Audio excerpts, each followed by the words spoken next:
Certo. Primeiramente, bom dia. Meu nome é Wellington, eu sou membro do Núcleo de Telesaúde Acre. E venho em nome da coordenadora geral do Núcleo, Mônica Moraes, agradecer a presença de todos os participantes. Para nós é uma satisfação ofertar aos senhores do Serviço de Teleeducação na modalidade de web palestra, visando fortalecer a educação profissional de saúde, da atenção primária e das demais ramificações da saúde pública. Nesse intuito, hoje o Telesaúde vem trazendo uma temática de grande relevância no cenário da atenção básica, no que se refere à obstetrícia, com o tema Competências do Médico e Enfermeiro da Atenção Primária à Saúde, na atenção ao pré-natal risco habitual. Passemos a palavra para a palestrante doutora Elane Azevedo de Nascimento Leal, ginecologista e obstetra, e posteriormente a enfermeira Kise Montini Ramos.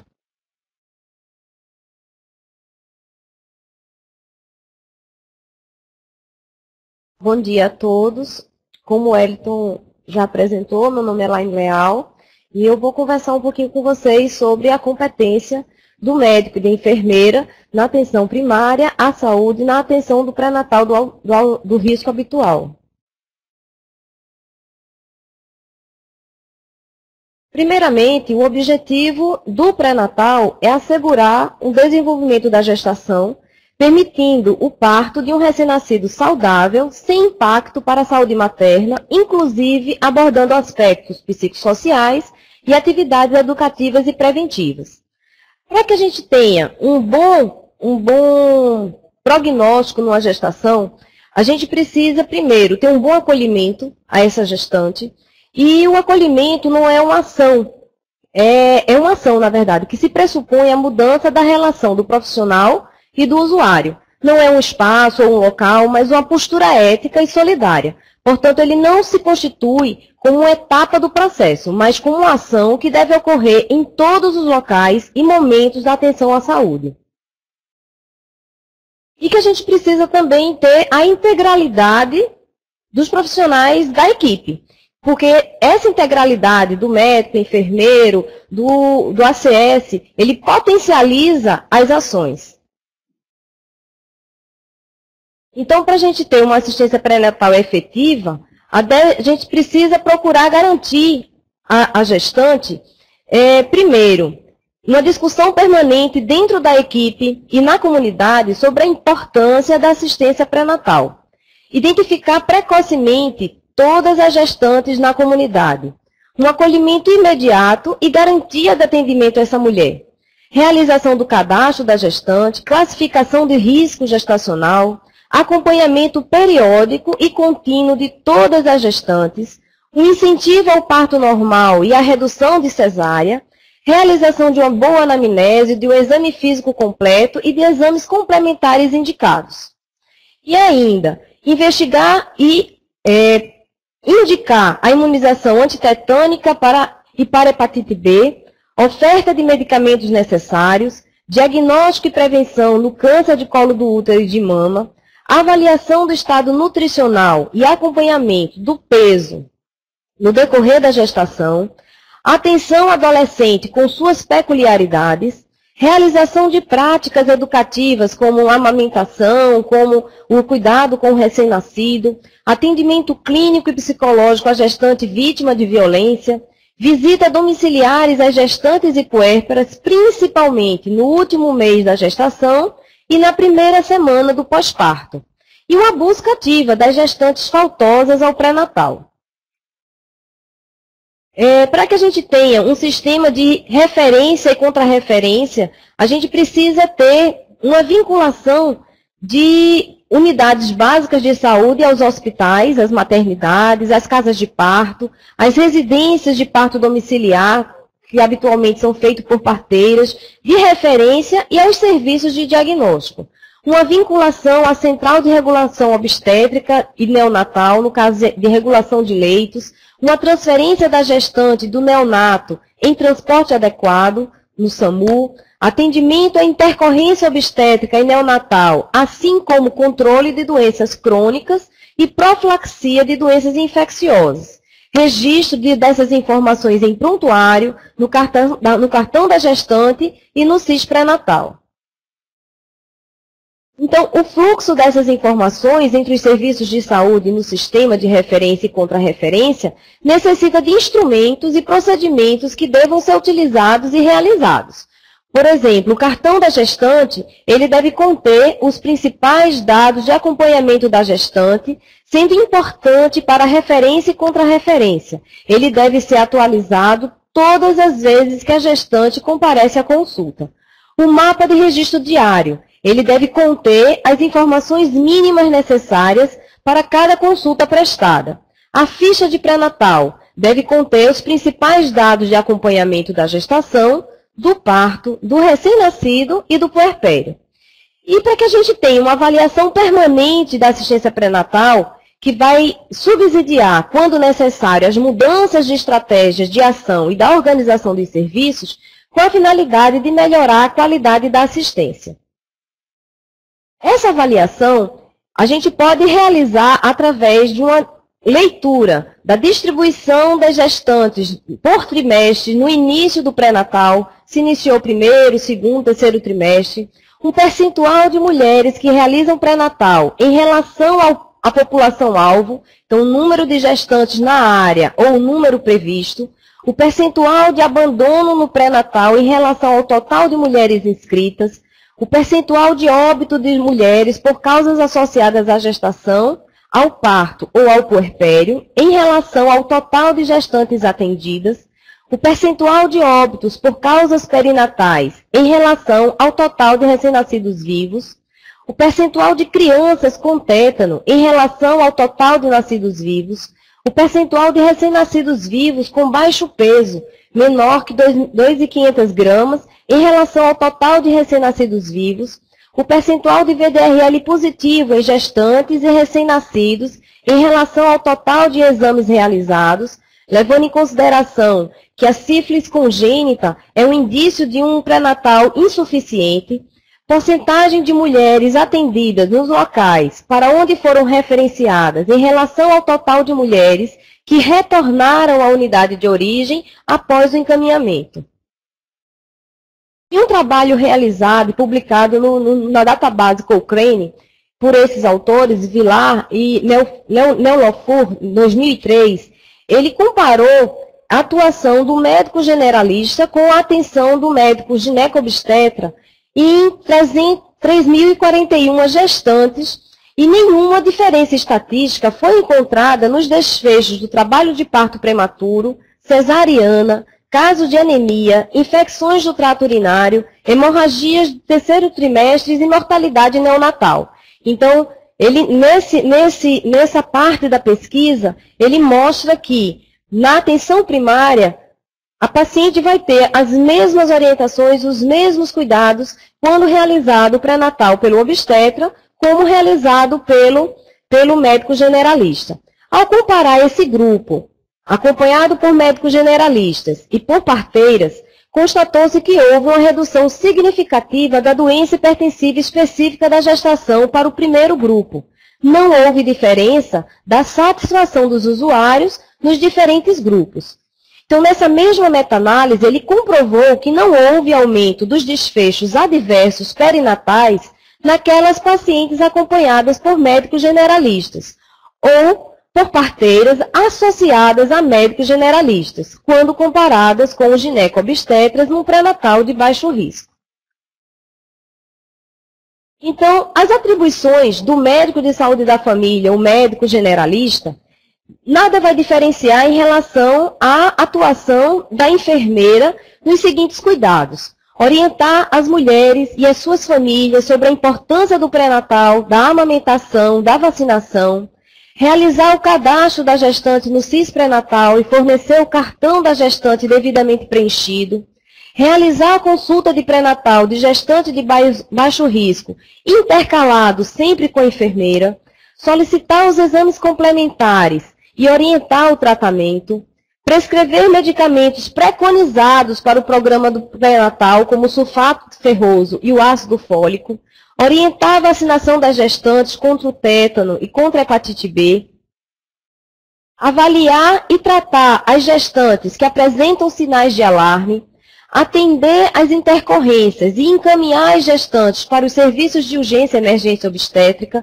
quando necessário, orientar as gestantes e as equipes quanto aos fatores de riscos e a vulnerabilidade dessa mulher aos fatores de risco, identificar as gestantes de alto risco e encaminhá-las ao serviço de referência, realizar o exame clínico de mama, coleta do exame citopatológico do colo uterino e realizar testes rápidos. E ainda, desenvolver atividades educativas individuais e em grupos, podem ser grupos ou atividades em sala de espera. Dentre essas atividades, orientação nutricional, de atividade física, de cuidados com o recém-nascido, orientar as gestantes sobre a periodicidade das consultas e realizar a busca ativa nas gestantes faltosas. Realizar visitas domiciliares durante o período gestacional e puerperal, acompanhar o processo de aleitamento e orientar a mulher e seu companheiro sobre o planejamento familiar. Então, identificando os fatores de risco que permitem a realização do pré-natal pela equipe de atenção básica, a gente vai caracterizar esses indivíduos, primeiramente, por suas condições sociodemográficas desfavoráveis. A primeira delas seria a idade, os extremos de vida, como adolescentes menores de 15 anos ou adultas acima de 35 anos, a ocupação dessas mulheres, trabalhos que exigem esforço físico, estresse, situação familiar insegura, a não aceitação da gravidez, situação conjugal insegura, aquele relacionamento que não está ainda bem estabelecido, baixa escolaridade, menor do que 5 anos de estudo regular, intercorre para um má acompanhamento no pré-natal, condições ambientais desfavoráveis, altura menor que 1,45 m, índice de massa corpórea de evidente baixo peso, sobrepeso ou obesidade, história reprodutiva anterior, o recém-nascido com restrição de crescimento, pré-termo ou malformação, história de macrosomia fetal, história de síndromes hemorrágicas ou hipertensivas, intervalo interpartal menor que 2 anos ou maior do que 5 anos, nuliparidade ou multiparidade, 5 ou mais partos, cirurgia uterina anterior, seja uma cesárea, seja uma miomectomia, 3 ou mais cesarianas, e aquela história correlacionada à gravidez atual. Então, ganho ponderal inadequado, seja para mais ou para menos, infecção urinária, principalmente de repetição, e história de anemia de médio a alta gravidade. Então, os fatores de risco que podem indicar o encaminhamento ao pré-natal de alto risco, primeiro a gente teria as condições prévias da mulher. Então, mulheres cardiopatas, com história de pneumopatia grave, incluindo a asma brônquica, nefropatia grave, como insuficiência renal ou casos de transplantados, endocrinopatias, pacientes principalmente com diabetes, hipotireoidismo e hipertireoidismo, doenças hematológicas, inclusive a doença falciforme e a talassemia, paciente com essa história de doenças hematológicas tem um risco aumentado de abortamento, hipertensão arterial crônica e ou caso de paciente que faz uso de antihipertensivo, então pressão arterial maior que 140/90, antes da 20ª semana da idade gestacional, doenças neurológicas como a epilepsia, doenças psiquiátricas que necessitam de acompanhamento como psicose, depressão grave, esquizofrenia, doenças autoimunes como lúpus eritematoso sistêmico ou outras colagenoses, alterações genéticas maternas, antecedentes de trombose venosa profunda ou embolia pulmonar, ginecopatias como malformação uterina, útero de Delfo, útero de corno, miomatose, tumor ovariano, entre outros, portadoras de doenças infecciosas ou hepatites, toxoplasmose, infecção pelo HIV, sífilis terciária, ultrassom evidenciando malformação fetal ou outras doenças sexualmente transmissíveis como o condiloma. História de hanseníase, tuberculose, dependência de drogas lícitas ou ilícitas, qualquer patologia que necessite de acompanhamento especializado. Em relação à história reprodutiva anterior, paciente com história de morte intrauterina ou perinatal em gestação anterior, história prévia de doença hipertensiva da gestação ou mau resultado obstétrico e ou perinatal, história de abortamento habitual, paciente com 2, 3 ou mais abortos, esterilidade ou infertilidade do casal. E aqueles correlacionados à gravidez atual, então restrição de crescimento intrauterino, polidrâmio ou oligodrâmio, gemelaridade, malformação fetal ou arritmia fetal, distúrbios hipertensivos da gestação, hipertensão crônica pré-existente ou hipertensão gestacional ou transitória, lembrando que, em caso de suspeita de pré-eclâmpsia e eclâmpsia, ela deve ser encaminhada a paciente à emergência obstétrica, não só ao pré-natal de alto risco. E aqueles fatores de risco que indicam encaminhamento à urgência e emergência obstétrica. Então, paciente na gestação atual, apresentando síndrome hemorrágica, suspeita de pré-eclâmpsia, sinais premonitórios de eclâmpsia em gestante hipertensa, eclâmpsia, crise hipertensiva PA maior que 160 por 110, amniorrex prematura, imunização pelo fator RH, trabalho de parto prematuro, idade gestacional a partir de 41 semanas confirmadas e pacientes com anemia grave, hemoglobina menor do que 8.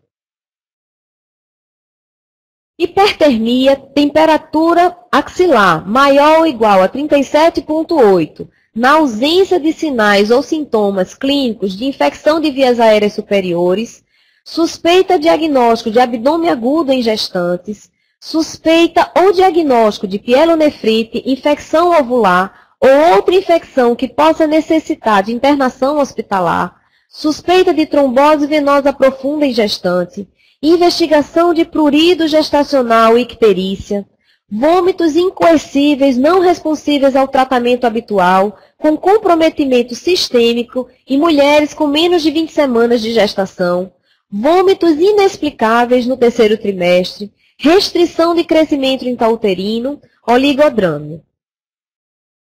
Nos casos clínicos que necessitem de avaliação hospitalar, como cefaleia intensa e súbita, sinais neurológicos, crise aguda de asmas, entre outros. Nos casos com menos de 20 semanas, as gestantes podem ser encaminhadas à emergência clínica nesses casos.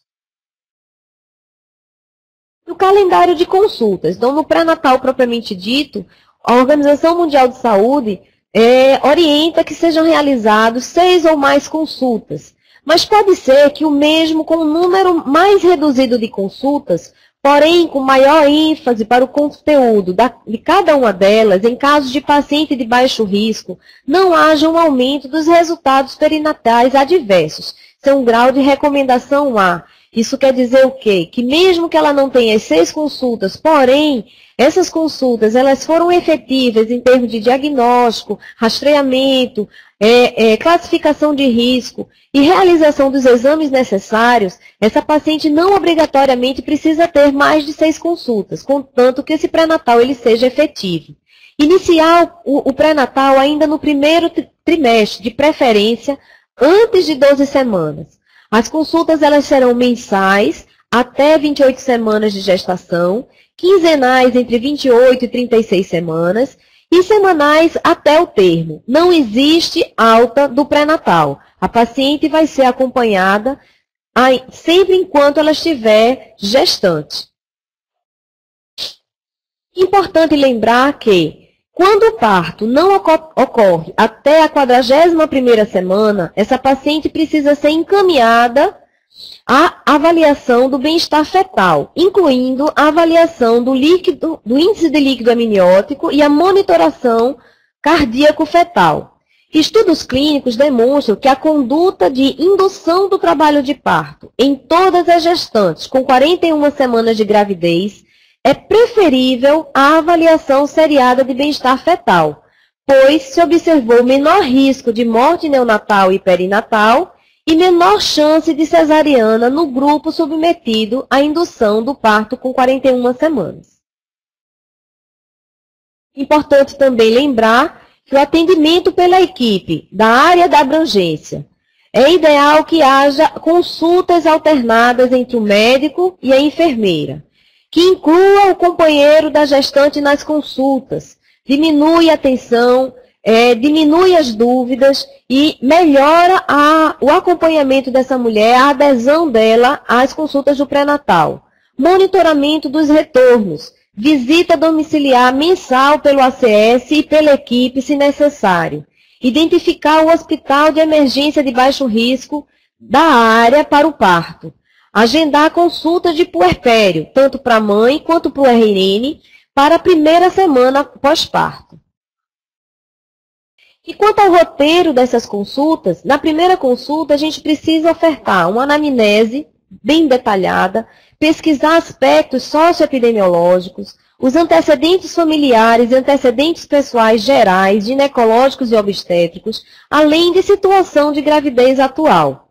No exame físico, uma avaliação nutricional, peso e cálculo do IMC, medida de pressão arterial, palpação abdominal e percepção da dinâmica uterina, medida de altura uterina, ausculta dos batimentos cardiofetais, registro dos movimentos fetais, realização do teste de estímulo sonoro simplificado, que é onde você faz emite um som próximo ao polo cefálico e vai observar o aumento da frequência cardíaca do feto, verificação da pressão, da presença de edema, exame ginecológico e coleta de material para o exame citopatológico, que é o preventivo, exame clínico de mamas e toque vaginal de acordo com as necessidades de cada mulher e com a idade gestacional.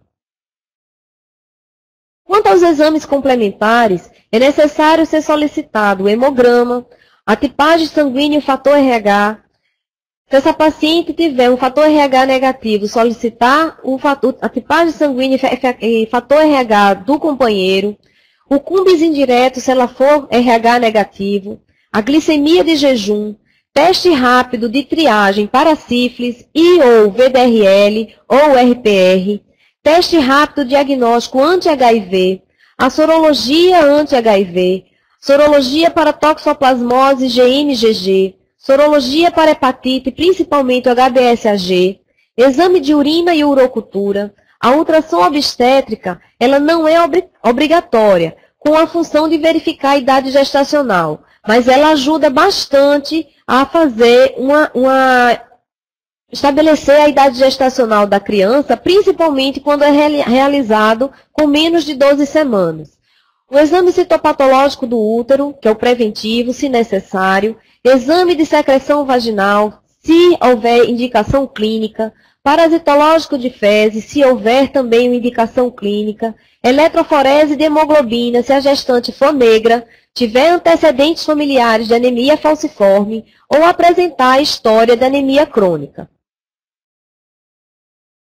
Nas consultas subsequentes, necessita que essa paciente seja realizada uma nova anamnese atual e mais físico, mais direcionado para a gestação e para a queixa que a paciente possa estar trazendo, verificação do calendário de vacinação dessa mulher, deve-se avaliar o resultado dos exames complementares, fazer uma nova classificação de risco, se for necessário, devem ser feitos revisão e atualização do cartão da gestante e da ficha pré-natal.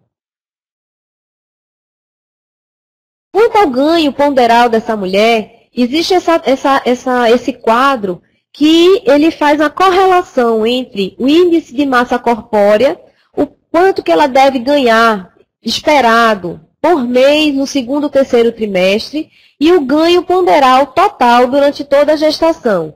Então, a paciente com baixo peso, que tem um IMC abaixo de 18,5, ela tem que ganhar durante a gestação entre 12,5 e 18 quilos durante toda a gestação.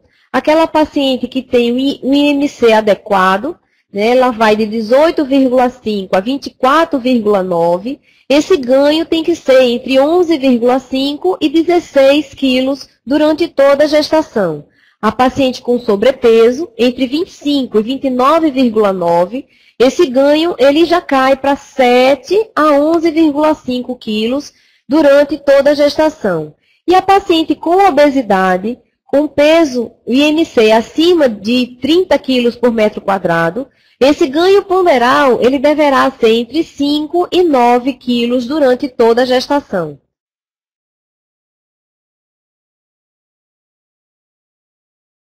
E a gente, quando vai avaliar esses exames complementares, que foi solicitado na primeira consulta ou primeiro trimestre, a gente vai estar observando o hemograma, tipagem sanguínea, fator RH, o cumbis indireto, glicemia em jejum, teste rápido para sífilis, VDRL ou RPR, o teste rápido anti-HIV, sorologia anti-HIV, toxoplasmose GMGG, sorologia para hepatite B, urocultura e urina tipo 1, a ultrassonografia obstétrica para confirmação da idade gestacional e que a gestação seja intrauterina, citopatologia do colo uterino, baciloscopia da secreção vaginal se houver indicação clínica e o parasitológico de fezes também se houver uma indicação clínica.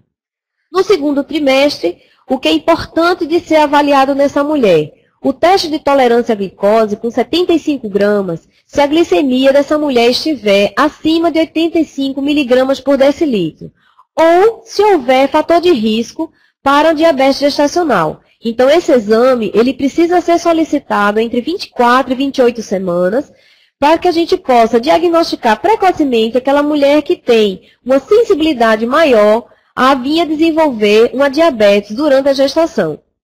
E, consequentemente, tendo um mau prognóstico fetal. O cumbis indireto, ele precisa ser repetido no segundo trimestre se o fator RH dessa mulher for negativo e do companheiro positivo. Ou se a gente não souber o fator de RH desse companheiro.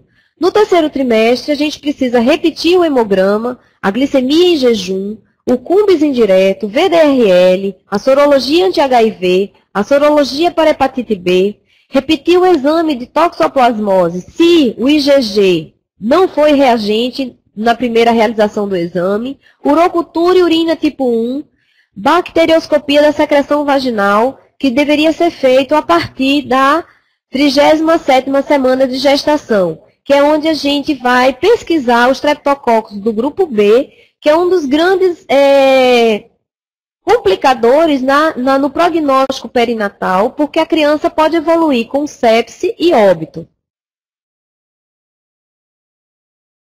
E a interpretação desses exames. Então, o exame de rotina, paciente com tipagem sanguínea, fator RH negativo e parceiro RH positivo ou desconhecido, a gente precisa solicitar esse teste de cumbis indireto. Se ele for negativo, vai repeti-lo a cada 4 semanas, a partir da 24ª semana. Quando for positivo, deve se referir a gestante ao pré-natal de alto risco. O teste rápido para sífilis, teste de triagem. Quando esse teste de triagem ele é positivo, a gente vai coletar a amostra sanguínea para a realização do VDRL e testar o parceiro sexual. Se esse teste rápido ele for negativo, vai ser realizada a sorologia no terceiro trimestre, no momento do parto e em casos de abortamento. Se essa sorologia para a sífilis, o VDRL for positivo, essa paciente precisa ser tratada assim como o seu parceiro. Então, a paciente de sífilis primária, onde a gente observa a lesão, né, aquela lesão única, com bordos elevados, com o conteúdo limpo, né, não tem secreção purulenta, indolor, e que geralmente passa desapercebido, ou paciente com sífilis secundária vai apresentar aquelas lesões em planta dos pés, diminuição dos pelos em sobrancelha, alopécia, manchas pela pele, ou paciente latente, aquela paciente que em 1 ano adquiriu a sífilis, mas não manifestou sintomatologia. Então, o tratamento é com a penicilina benzatina em dose única de 2.400.000 unidades, 1.200.000 em cada nádega. Lembrar que apenas a penicilina benzatina ultrapassa a barreira placentária e vai tratar o feto. Só a penicilina benzatina é que vai evitar a sífilis congênita. Então, quando a paciente ela tem sensibilidade a penicilina benzatina ela é alérgica, tem que ser realizada a dessensibilização dessa mulher e ser realizado a penicilina benzatina.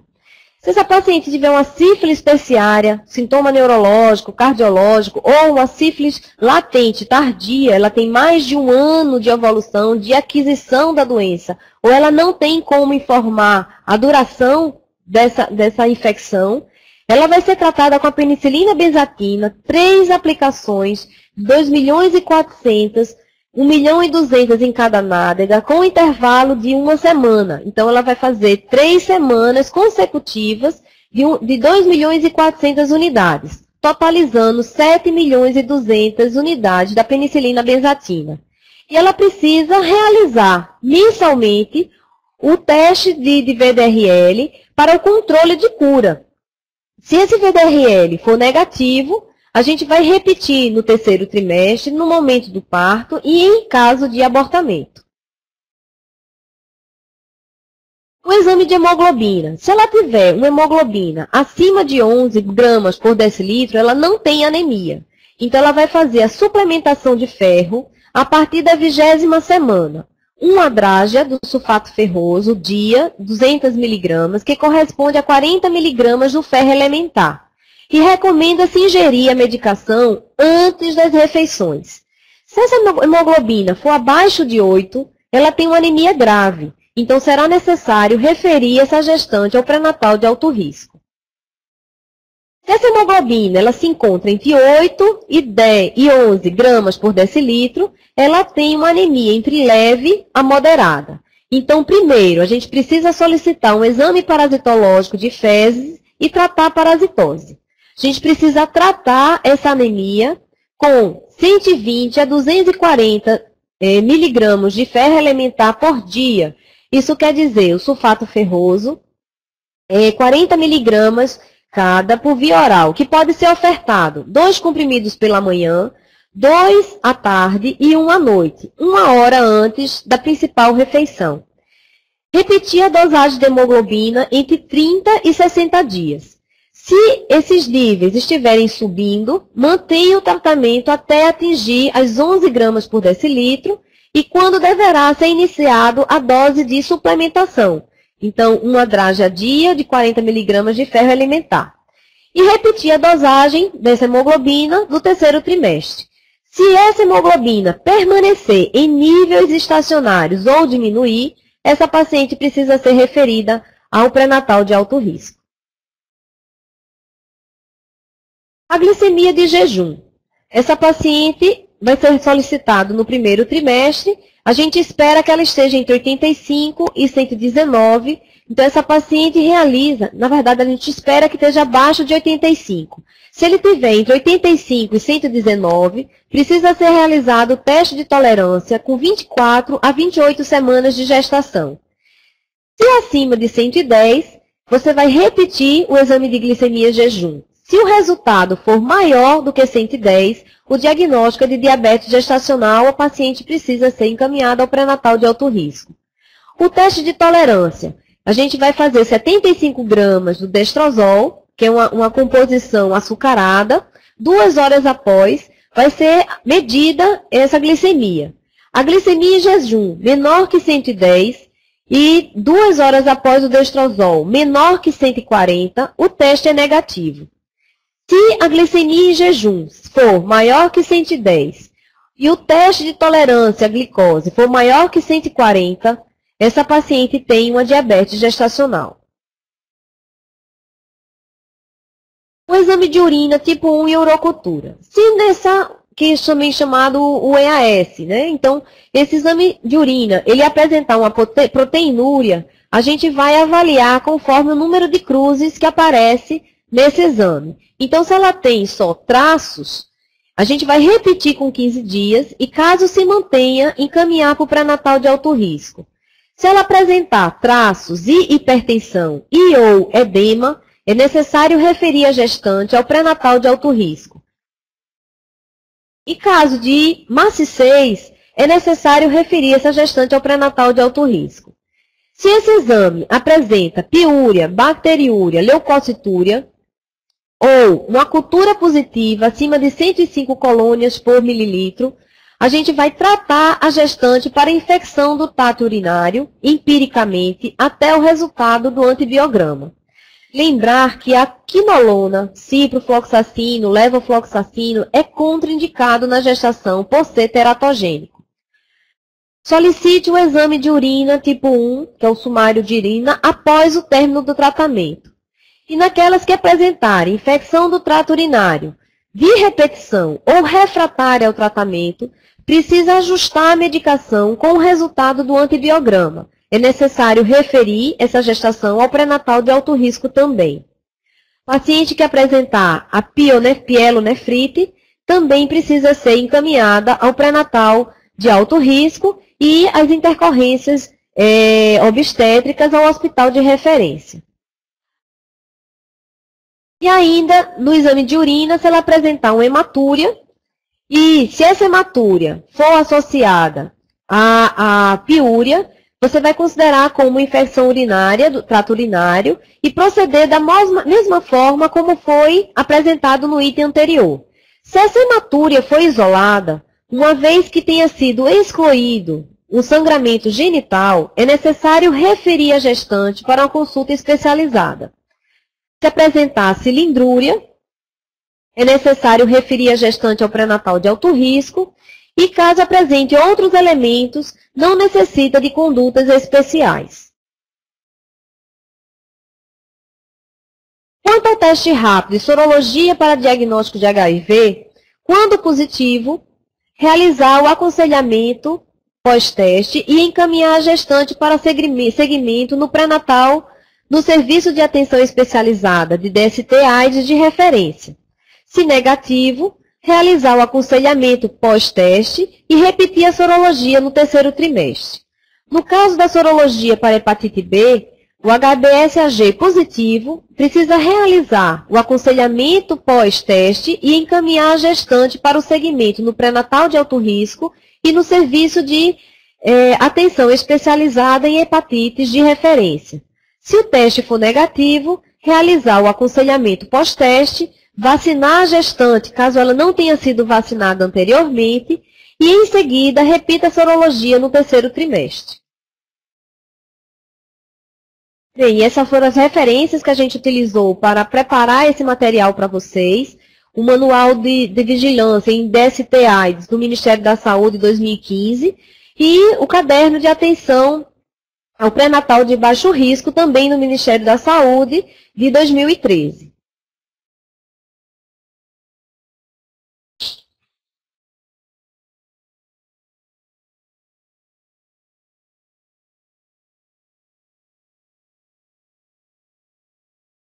Bom, como é de costume, a gente abre agora para sanar algumas dúvidas. O pessoal que tiver dúvida aí no bate-papo pode elencar algumas dúvidas pertinentes à parte pré-natal e risco habitual. Aí a doutora Elaine e a enfermeira Kisa estarão à disposição para sanar essas dúvidas, né? Por favor, manifestem-se.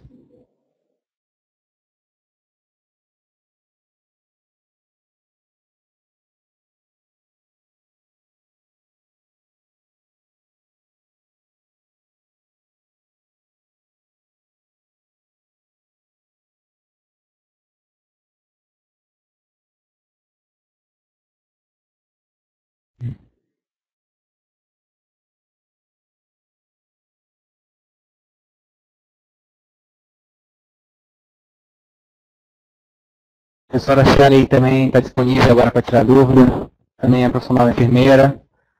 Está para sanar qualquer dúvida pertinente ao assunto de pré-natal.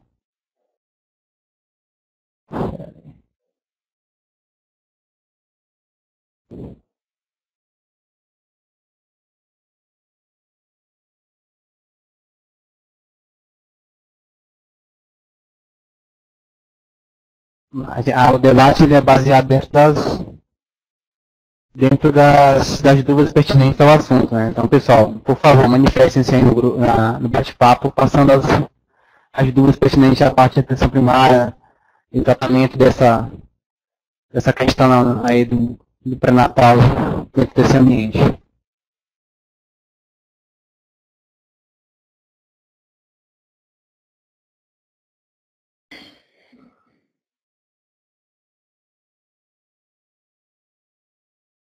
Alguma dúvida, pessoal dos municípios aí, Brasileia, Sena Madureira?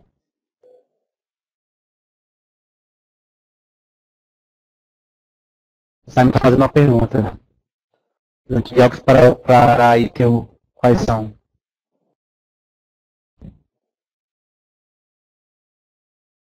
Doutora? Você quer responder? Simon fez uma pergunta. Antibióticos para ITU. Pode.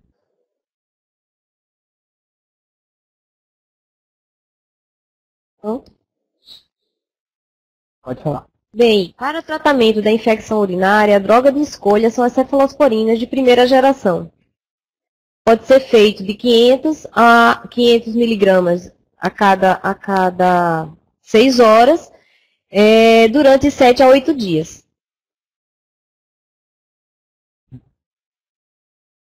Pode ser utilizado também,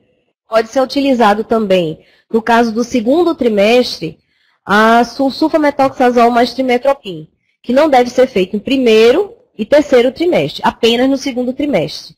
Na dosagem de 400 para 80, 2 comprimidos dia, de 12 em 12, também de 7 e 8 dias.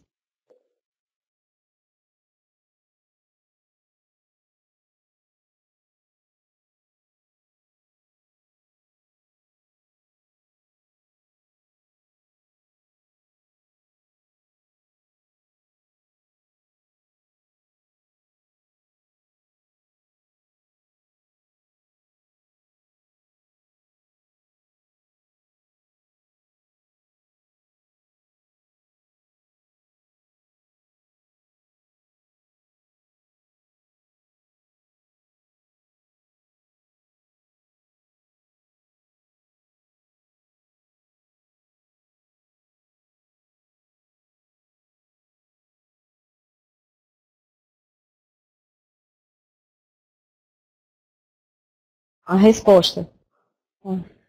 Bem, o tratamento da infecção urinária, ele faz-se preferencialmente com a cefalosporina de primeira geração, onde a gente habitualmente faz de 1 grama a 2 gramas dia. Então, 500 miligramas de 12 em 12 ou 500 miligramas de 6 em 6 horas, a depender da infecção, de 7 a 8 dias. Pode ser feito também, no segundo trimestre, exclusivamente, o sulfametoxazol mais trimetropin, com 400 a 80 miligramas, um comprimido a cada 12 horas, durante 7 a 8 dias. Pode ser feito também a nitrofurantoína, de 100 miligramas, também de 6 em 6 horas, mas só que a nitrofurantoína ela tem um tratamento de 10 dias.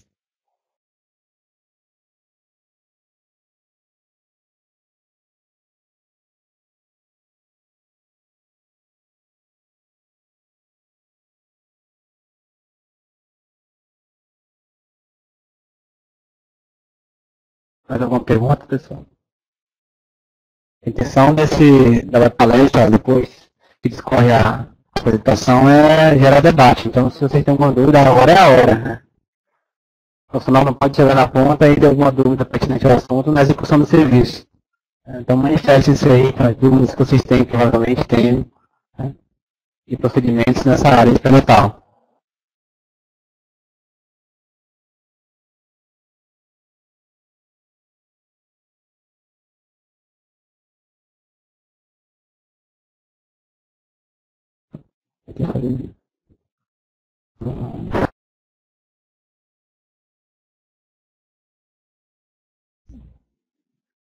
Bom dia, eu sou enfermeira também, Jackson, né? Eu te perguntei se você é enfermeiro, porque eu também sou enfermeira, e no nosso manual, a doutora, ela realmente explicou muito bem. Mas você quer o nome dos antibióticos? E aí, assim, no manual ele diz a cefalexina, cefadroxil, né, que a doutora falou, amoxicilina, nitrofurantoína. E aí nós temos a novidade que ainda não tem disponível, né, na rede base, que é a fosfamicina e o trometamol, que pode ser administrada também em jejum, né, dose única, 3 miligramas, É uma apresentação em pó, só diluir em água, mas nós ainda não temos disponíveis. Mas esses são os antibióticos que nós, enfermeiros, podemos prescrever, mediante o caderno 32, que é a rotina que a doutora e nós seguimos.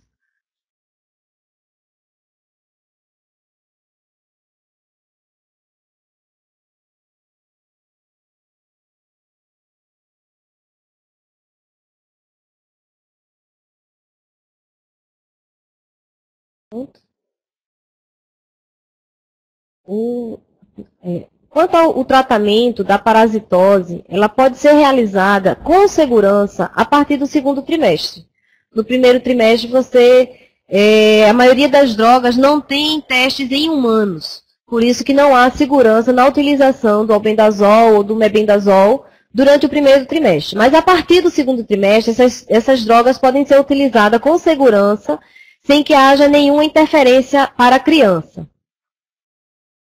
Tem a outra pergunta ali que já passou. Em relação à coleta do preventivo, ele pode ser colhido desde o primeiro trimestre, contanto que a paciente não tenha nenhuma história de sangramento, de ameaça de abortamento, cólicas. Então, se pode colher, se ela não tiver nenhuma queixa, nenhuma história que possa pensar numa ameaça de abortamento, esse preventivo pode ser colhido sem nenhuma contraindicação.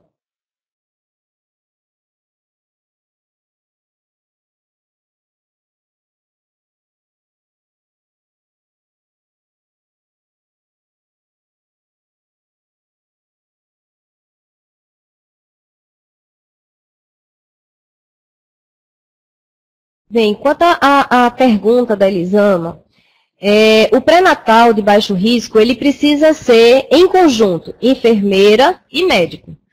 Porque a enfermagem, apesar de todos os cuidados que atribuídos a ela e realizado no pré-natal, existem algumas intercorrências, alguns tratamentos que o médico precisa atuar. Então, essa consulta, ela precisa ser intercalada.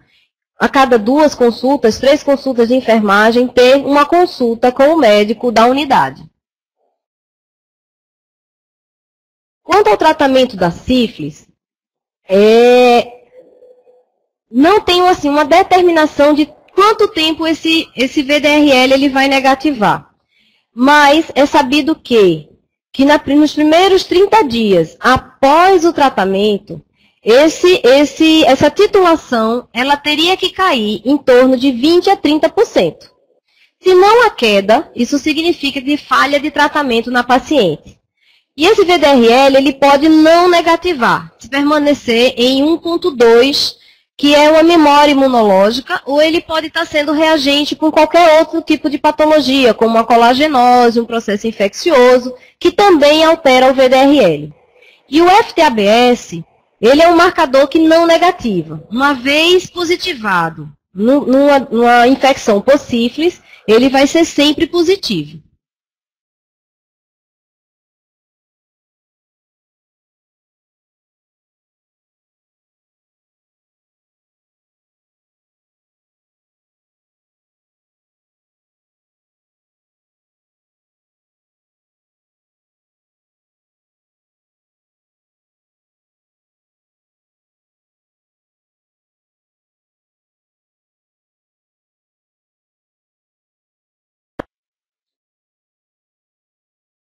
Só um instante, Shelley.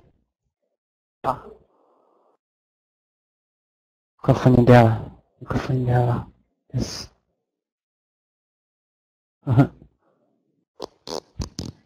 Agora sim. Só para esclarecer essa questão do tratamento da sífilis, é que é feito o acompanhamento de VDRL a cada 2 meses. E aí, como a doutora falou, os títulos baixam, né, e pode não negativar. Agora, se houver uma reinfecção, às vezes até dentro da gravidez, ou com um tratamento recente, os títulos vão voltar a subir, mesmo após o tratamento. E isso é o que faz a gente ter que fazer novamente outro tratamento.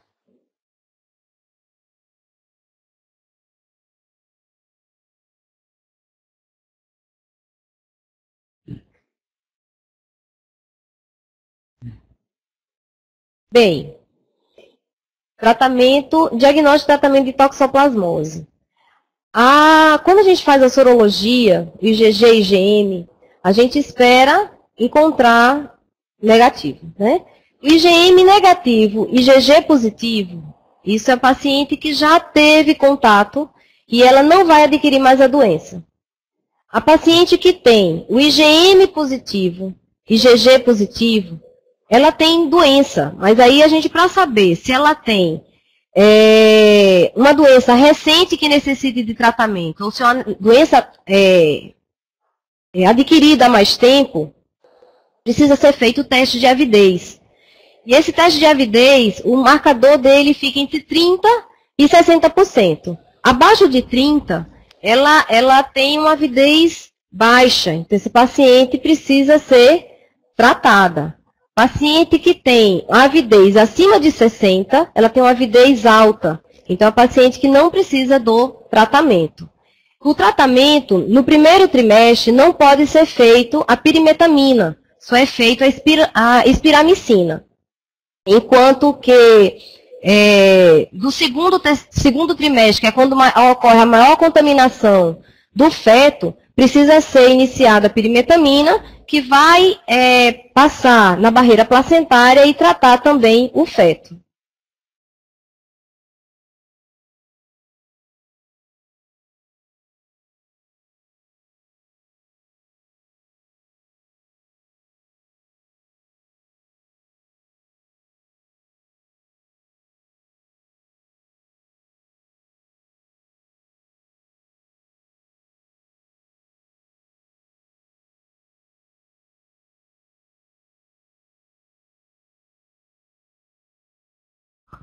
Com relação ao ácido fólico, a Organização Mundial de Saúde, também o caderno número 32 do Ministério da Saúde, ele não indica fazer somente suplementação. Ele indica que ela deve ser feita durante toda a gravidez. Porque no primeiro trimestre o objetivo é trabalhar uma formação do tubo neural. Mas a partir do primeiro trimestre ela pode inibir a formação de anemia megaloblástica. Por isso que o peso ponderal nada tem a ver com o uso do ácido fólico. As doses de suplementação são para prevenção de anemia mesmo. E não deve ser suspendida após o primeiro trimestre. O manual orienta que a gente tem que fazer durante toda a gravidez.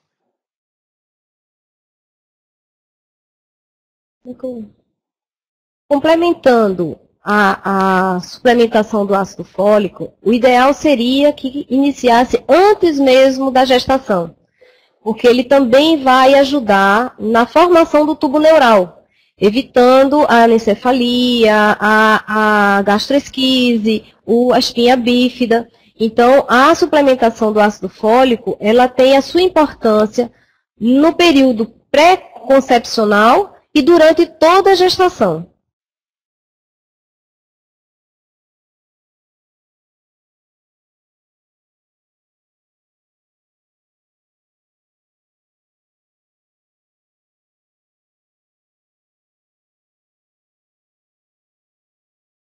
Bom, pessoal, mais alguma dúvida a ser retirada? Né? Caso não hajam mais dúvidas, a gente vai discorrer com o encerramento da palestra. Se houver alguma dúvida ainda a ser retirada, o pessoal pode colocar agora aí no bate-papo para que a gente possa redirecionar as perguntas e elas serem respondidas. Com relação, eu quero só acrescentar, com relação à suplementação, que a gente tem percebido isso muito nos pré-natais que estão sendo feitos na atenção primária, e os profissionais, quando chegam em 20 semanas, se a gestante tiver com hemoglobina acima de 12, suspende a suplementação com sulfato ferroso.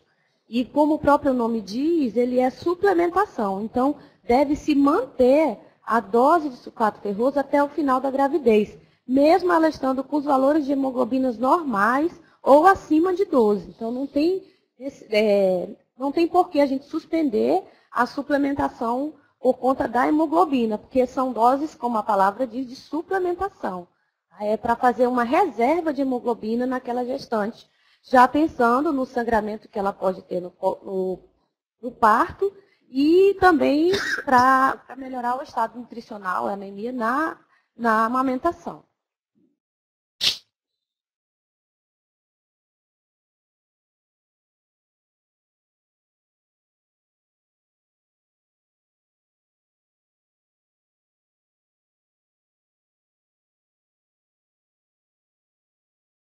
Bem, a vaginose, ela é caracterizada por manifestação de alguns agentes que fazem parte da flora vaginal. Então, a vaginose, ela responde bem ao uso do metronidazol. Porém, não deve ser realizado no primeiro trimestre também. Pode ser feito a clindamicina, a partir do primeiro trimestre, onde se faz 600 miligramas 2 vezes ao dia, durante 7 dias, ou o tratamento tópico. O metronidazol, ele pode ser feito tópico, a partir de 12 semanas, e em alguns casos, dependendo da intensidade e da dificuldade ao acesso à clindamicina, pode ser feito 500 miligramas de 12 em 12 horas, durante 7 a 10 dias.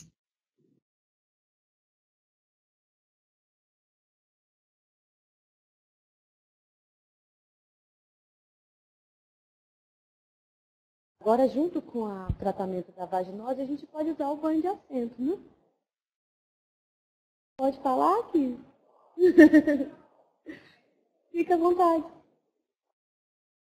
Tá. O banho de assento com ácido acético. Aqui? Não está dando? Então,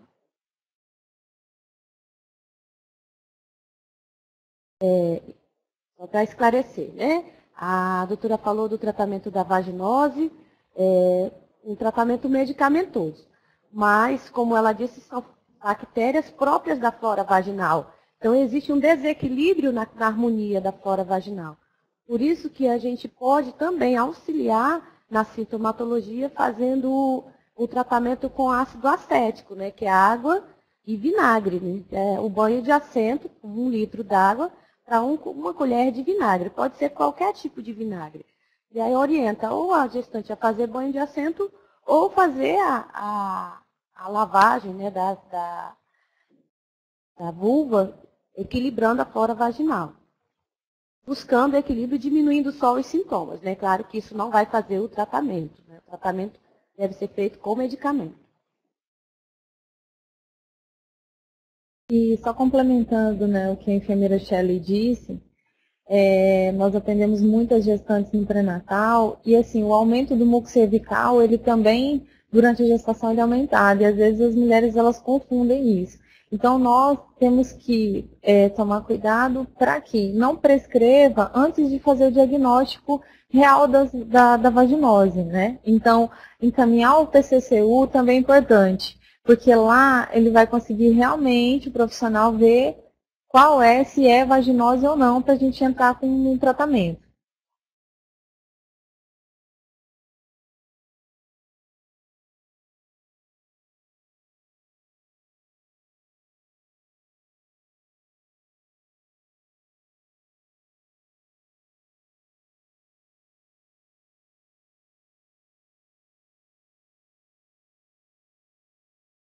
A solicitação? Na suspeita, a solicitação tem que ser feita. Né? Na suspeita, solicita-se a sorologia e encaminha para um serviço de referência em doenças infecto-parasitárias.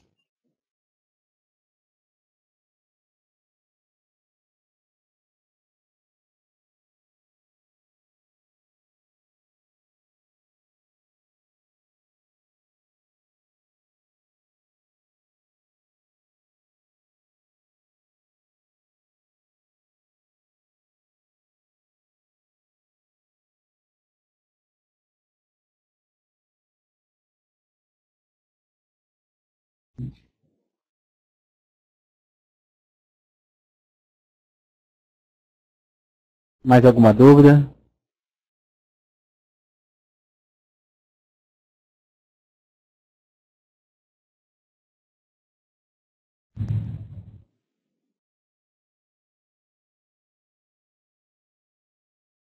A você Cleia também.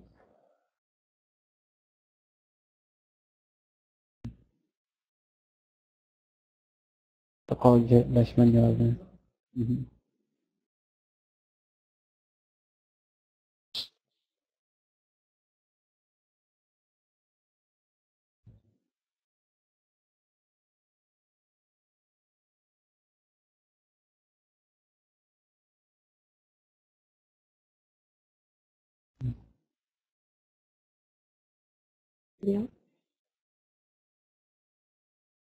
Material?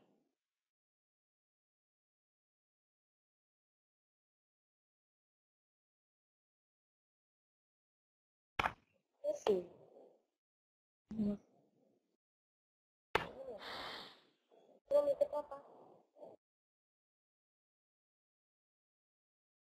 Referência, né? Referenciar, né? No caso da doença de leishmania na gestante, o ideal é referenciar a paciente para o pré-natal de alto risco e ao serviço de referência de doenças infecto-parasitárias.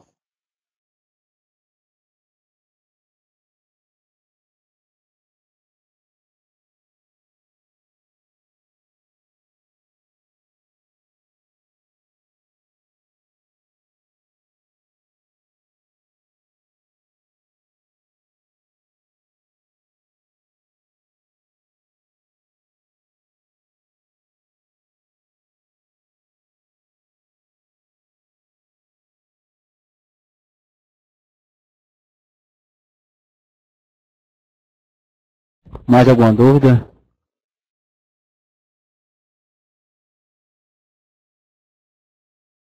Mais alguma observação que que a enfermeira Kiss e a enfermeira Shelley queiram fazer, a doutora Elaine?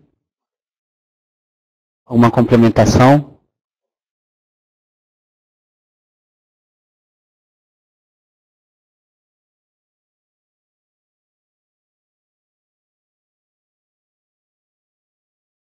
Se todas as dúvidas foram sanadas, por favor, os participantes no bate-papo digitem OK, para que a gente possa entender que todas as dúvidas já foram completadas e a gente possa encerrar, então, a nossa palestra.